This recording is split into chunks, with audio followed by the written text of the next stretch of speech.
দেখি তো কি রান্না করছে। আরে আমার খাবার গেল কই? এগুলা কি? হ্যাঁ, আমার সাথে এগুলা কি হইতাছে? আচ্ছা যাই একটু পানি খেয়ে আসি। আরে আমার সাথে এগুলো কি হইতাছে? হে আন্টি, আসসালামু আলাইকুম। শুনে, জি ওয়ালাইকুম সালাম। মা বলো। আমার কি জানি হইছে, আমার সাথে সব উল্টাপাল্টা হইতেছে। কেন, কি হয়েছে আমাকে বলো। শুনেন তাহলে। আচ্ছা তুমি আমাকে একটা সত্য কথা বলো তো, তুমি কি কারোর সাথে কোনো খারাপ কিছু করছো? ইয়ে মানে আসলে, হা হা হা, অনেক মজা অনেক মজা। ইয়া, এই আমিও খেলবো। কি তুই আমাদের সাথে খেলবি? যা এখান থেকে। হ্যাঁ, এই আসিয়া তুমি ওর সাথে এমন করো কেন? আরে কি বলে, দেখো না এই গরিব নাকি আমাদের সাথে খেলবে। শখ কত এই গরিব, যা এখান থেকে। ছোট লোক, আমার সাথে এমন করছো, তোমার বিচার একদিন আল্লাহ করবে। আসিয়া, ওর সাথে এই কাজটা করে কিন্তু ঠিক হয়নি, এটা কিন্তু ঠিক না।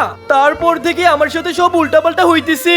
ও এখন আমি বুঝতে পারছি। শোনো, তুমি ওর কাছে যাইয়া মাপসে আসো, তাহলে ঠিক হয়ে যাবে। আচ্ছা ঠিক আছে, কিন্তু তার আগে আপনি যদি চান আপনার মা বাবা আপনার সাথে সারা জীবন থাকুক, তাহলে ভিডিওতে লাইক করে চ্যানেলটি সাবস্ক্রাইব করে যাবেন। শুধুমাত্র তারাই লাইক সাবস্ক্রাইব করবেন যারা মা বাবাকে মন থেকে ভালোবাসেন। রুমা কই তুমি? আরে রুমাকে খুঁজতে খুঁজতে তো আমি পুরো হরান হয়ে গেছি, ওকে তো পাইতেছি না। বুঝলাম না ও গেল কই। হ্যাঁ, আরে ওই তো রুমা।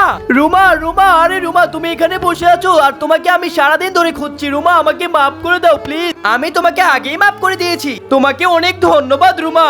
দেখি তো এখন আমার সাথে সবকিছু ঠিক হয়েছে নি? দেখি তো এই খাবারগুলো ঠিক আছে নি? আরে খাবার তো ঠিক আছে। হে আল্লাহ, তুমি আমাকে মাফ করে দাও, আমি আর এমন করবো না।